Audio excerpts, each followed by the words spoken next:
Hello guys, bersama saya lagi dalam Orang Innova Channel. So hari ini kita akan membawakan berita terkini daripada Timbalan Presiden Rafizi Ramli. Itu dia yang ditunggu-tunggu bagi semua pengundi tegar dan juga pengundi atas pagar di luar sana. Dengan itu mari kita ikuti apakah kenyataan daripada saudara Rafizi Ramli. Dan sebelum itu jangan lupa tekan butang subscribe, like, dan share. Mari kita ikuti terkini campaign PRU 15 Ayu Malaysia. Ini adalah penerangan gerak kerja yang baru sahaja diumumkan oleh saudara Rafizi Ramli. Alright guys, so memang saya tahu di sana dan setiap kita juga di sini tidak sabar-sabar lagi untuk mendengar apakah kenyataan dan gerak kerja yang akan dilakukan oleh Timbalan Presiden PKR yang baru, yaitu Rafizi Ramli, khususnya bagi mereka di sana yang tidak sabar-sabar lagi menantikan dan menunggu gerak kerja yang bakal dilakukan bersama dengan Rafizi Ramli. Dengan itu saya ingin membacakan apa kenyataan daripada saudara Rafizi ini yang baru sahaja dikeluarkan 57 menit yang lalu. Ini dia kenyataan daripada saudara kita Rafizi Ramli pada hari ini 20 Jun 22. Jadi saya ingin membacakan satu demi satu supaya kita memahami apakah kandungan, apakah yang diterangkan oleh saudara Rafizi Ramli dalam program yang katanya akan dimulakan pada 1 Julai 2022 ini. Jadi katanya di sana campaign ini adalah berkaitan untuk campaign yang akan datang, yaitu PRU yang ke-15. Karena kita tahu seperti mana yang diumumkan baru-baru oleh Perdana Menteri baru-baru ini menyatakan bahwa PRU yang ke-15 mungkin akan diadakan pada masa yang terdekat atau lebih awal daripada penutupan penggal untuk 2000 untuk penggal yang baru ini. Jadi saudara, mari kita baca bersama apakah yang dinyatakan oleh saudara kita Rafizi Ramli. Katanya, saya akan mula berkempen secara tersusun setiap minggu. Itulah dia kenyataan daripada saudara Rafizi. Katanya dia akan menyusun campaign setiap minggu yang mana akan bermula pada 1 Julai 2022 sebagai persediaan menghadapi pilihan raya umum ke-15, PRU yang ke-15. Jangkaan saya ialah katanya Dewan Rakyat akan dibubarkan seawal Ogos atau September 2022 untuk membolehkan bajet 2023 dibentangkan oleh kerajaan yang baru. Itu dia.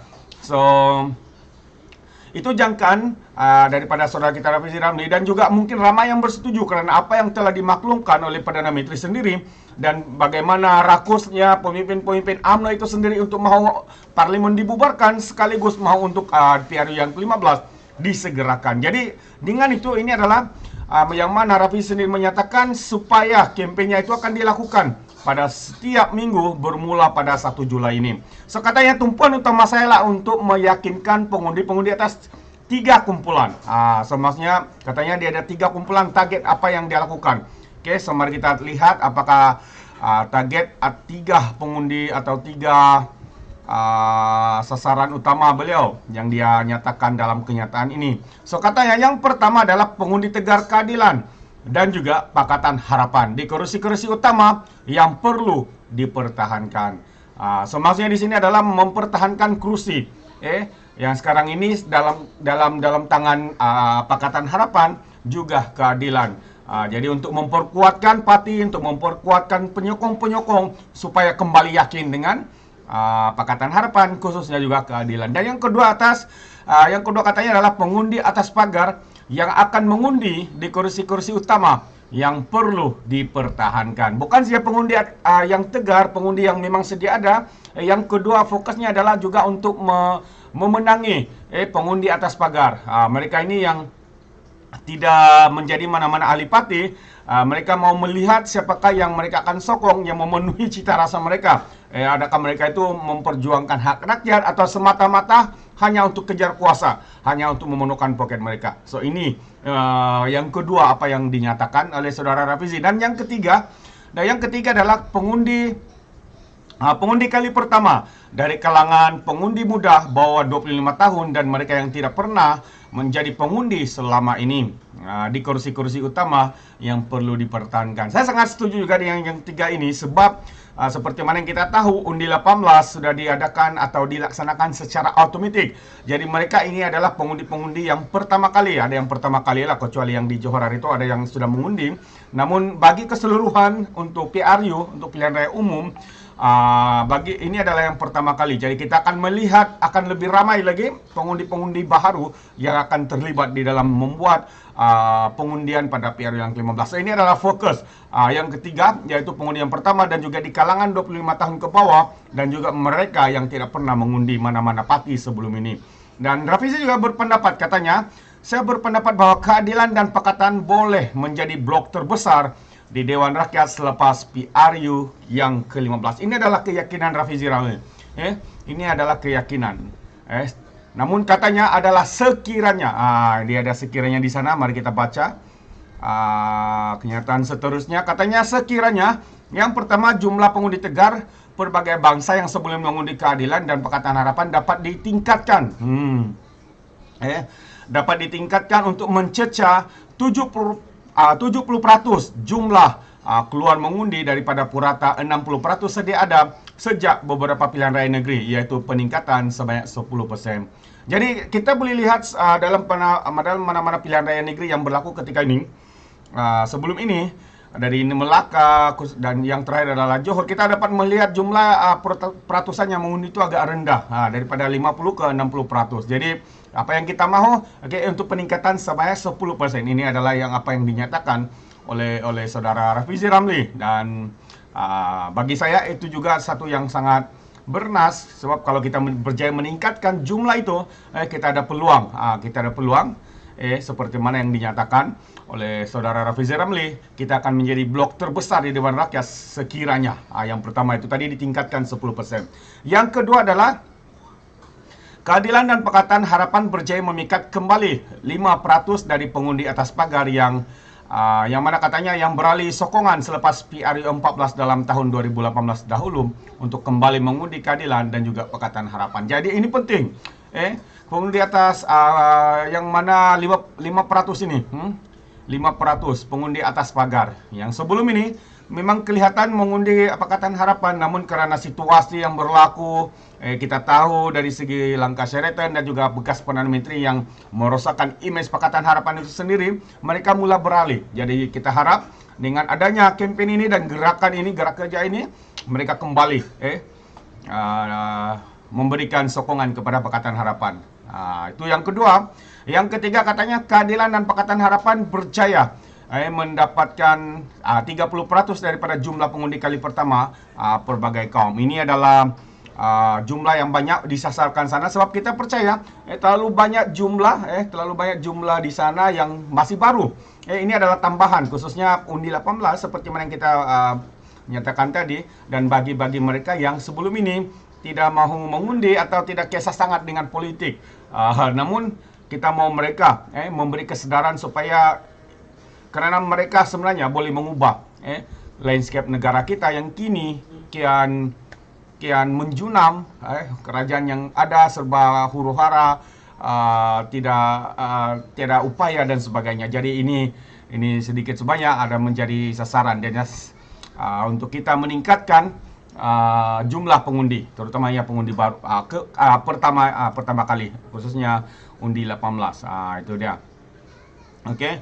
Dan Rafizi juga menyatakan, katanya, saya akan berkempen menggunakan pentas AYU Malaysia, memandangkan tahap kelesuan pengundi terhadap parti-parti sedia ada adalah tinggi, katanya lagi. Memang benar, itu yang berlaku. Kempen akan bermula dengan satu latihan peringkat nasional kepada sukarelawan AYU Malaysia yang akan diadakan pada hari Sabtu, 2 Julai dari jam 2 petang ke 5 petang di Kuala Lumpur. Kami meletakkan sasaran 30,000 sukarelawan dari seluruh negara, katanya, untuk berkempen bagi keadilan dan Pakatan Harapan di kerusi-kerusi marginal. Itu dia. So Rafizi Ramli mensasarkan 30,000. Jadi bagi sesiapa sana yang mau terlibat untuk mengubah, untuk memenangkan reformasi, Anda boleh bersama dan bersama-sama untuk dalam training ini bukan saja di KL, di seluruh Semelaya, Sarawak dan juga seluruh Malaysia, di Sabah juga termasuk, yaitu sebanyak 30,000 diperlukan. Jadi kalau Anda di sana melihat video ini, dan Anda berminat, Andalah itu orangnya, So Anda boleh menghubungi sesiapa yang akan dimaklumkan kelak, dan juga boleh refer di dalam Facebook pribadi Rafizi Ramli itu sendiri. Katanya lagi, latihan peringkat nasional akan memberi tugasan dan latihan sukarelawan katanya. Dalam bidang khusus seperti ejen tempat mengundi, paca, kempen rumah ke rumah, kempen menelpon pengundi, dan juga kempen media sosial. Katanya lagi, saya menjemput seberapa ramai rakyat Malaysia yang pernah menjadi sukarelawan atau yang ingin menyumbang untuk hadir sebagai sukarelawan dan melalui latihan pusat pada 2 Julai ini. Mereka yang berminat bolehlah mendaftar minggu ini. Dari butiran pendaftaran akan diberikan di laman Ayu Malaysia. Seperti yang saya nyatakan tadi, kamu boleh refer di dalam Facebook Rafizi Ramli, dan juga pergi ke laman www.ayumalaysia.org organization. So kamu boleh klik di sana dan kamu boleh mendaftar secara direct. Tidak ada borang fizikal, tapi kamu boleh mendaftar secara online. Ini yang dinyatakan oleh Rafizi Ramli. Katanya lagi, Ayu Malaysia juga akan mengadakan satu majlis kutipan dana pada hari yang sama, Sabtu 2 Julai pada 2022, bermula jam 8 malam bertempat di SGKC Chungko Kuai Kuala Lumpur. Tiket-tiket boleh dimula dibeli minggu ini secara atas talian di laman yang sama ayumalaysia.organization.org. Katanya lagi, majlis kutipan dana itu adalah untuk melancarkan tabung truk bagi membiayai perbelanjaan menyediakan sebuah truk kempen untuk dibawa ke seluruh negara, seperti mana yang saya pernah berkempen atas truk selama 2 tahun sebelum PRU yang lalu. Itulah. Jadi kita rindu semula sebenarnya, karena kita percaya apa yang Rafizi lakukan sebelum ini dengan truk yang pada sepanjang 2 tahun dia lakukan itu untuk berkempen adalah sesuatu yang sangat dekat dengan rakyat. Jadi ini ada satu kempen yang saya rasa sendiri bahwa ianya sangat efektif dan sangat dekat dengan rakyat. Itu yang kita mahu. Jadi sesiapa yang mau menyumbang, Anda boleh masuk ke Ayu Malaysia juga, dan juga sekaligus untuk menyumbang dari segi kewangan dan sebagainya. Majlis kutipan dana itu ini akan diteruskan di Johor Bahru pada hari Kamis katanya 7 Julai 8 malam, dan Pulau Pinang pada hari Sabtu 23 Julai 8 malam. Program serupa ke bandar-bandar lain akan diumumkan kemudian. Jadi maksudnya program ini akan diadakan secara berterusan, bukan saja di negeri-negeri yang disebutkan, namun di negeri-negeri yang ada, namun akan dimaklumkan kemudian. Itu dia. Jadi saudara dan saudari, ini memang sesuatu yang kita tunggu-tunggu, dan diharap perkara ini boleh membangkitkan sekali lagi aura reformasi kepada setiap rakyat di sana. Selain dari 2 majlis ini katanya, bermula minggu ini siaran kempen Ayu Malaysia akan bermula setiap 2 ke 3 hari di laman media sosial, bermula hari Jumaat atau 24 Jun. So dia akan bermula pada 24 Jun ini ini bulan. Ini kandungan utama siaran kempen Ayu Malaysia akan tertumpu kepada kupasan idea-idea baru untuk menyelesaikan masalah-masalah utama yang dihadapi rakyat Malaysia sekarang, termasuk 5 teras kempen Ayu Malaysia yang telah diumumkan sebelum ini. Itu dia. Jadi akan ada siaran secara langsung dalam masa 2 ke 3 dalam setiap minggu yang akan dimulakan 24 Jun ini. Katanya lagi, saya akan saya akan mengumumkan jadwal kempen mengikut bandar dan kerusi parlimen minggu ini katanya. Kempen ini akan meliputi 2 pendekatan. Katanya ini dia akan buat 2 pendekatan. Pendekatan yang pertama katanya kempen dengan truk secara ceramah.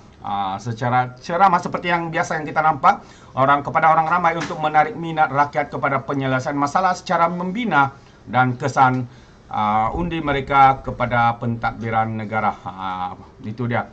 Dan yang kedua adalah diskusi untuk kumpulan tertentu mengenai isu-isu khusus yang diadakan di dalam Dewan untuk mengupas pandangan pakar dan juga orang ramai dalam mencari penyelesaian kepada masalah-masalah negara. Ya, kita tahu sekarang ini negara memiliki terlalu banyak masalah. Kenaikan harga barang lah, image negara yang jatuh lah, rasuah lah, dan sebagainya. Dan juga yang pertama juga sifat-sifat ahli-ahli politik yang tidak mempunyai prinsip, hanya mengejar kedudukan, jawatan, mungkin juga uang. Itu dia. Kempen Akar Umbi sebegini akan disiarkan secara langsung melalui laman media sosial untuk diikuti seluruh Malaysia lagi katanya. Dan ada lagi yang dikatakan oleh Saudara Fizi di sini. Katanya, saya sedang mengkaji beberapa masalah teknikal penganjuran kempen di peringkat Akar Umbi untuk mematuhi segala SOP yang masih perlu dititik beratkan sepanjang kempen ini. Jadi katanya saya menyuruh, Saudara Rafizi menyuruh, ini dia seruan Saudara Rafizi, seruan dia, semua sukarelawan dan pendukung keadilan Pakatan Harapan yang bersama-sama kempen dahulu untuk turut serta dalam kempen yang bermula 1 Julai ini. Walaupun keadaan telah banyak berubah katanya, saya percaya kesungguhan kita untuk mendekatkan rakyat akan dapat memenuhi sasaran kempen untuk meningkatkan kadar keluar mengundi serta menarik minat pengundi atas pagar. Itu dia untuk terutama kepada yang pertama kali untuk mengundi katanya. So nantikan pengumuman kempen minggu ini katanya untuk membina semula gelombang baru bagi Ayu Malaysia. Itu dia kata-kata daripada Rafizi Ramli, dan saya percaya betapa semangatnya kita mendengar pengumuman yang baru saja dilakukan oleh Rafizi Ramli ini, yang mana katanya program akan dimulakan pada 1 Julai dan program yang secara online dia akan dimulakan pada hari Jumat atau 24 ini. Jadi saudara dan saudari, ini adalah sesuatu yang ditunggu-tunggu khususnya kepada ahli-ahli fikir, pengundi atas pagar, dan juga yang mahukan perubahan kepada negara kita ini. Jadi saudara dan saudari fikirkan. Dan sekali lagi, sebelum saya mengundurkan diri, seperti biasa, peribahasa mengatakan, tapapun kangkam, 2 tahun keinginan. Dalam bahasa Melayunya, tepuk dada, tanya selera. Sekian saya daripada saya. Bye-bye.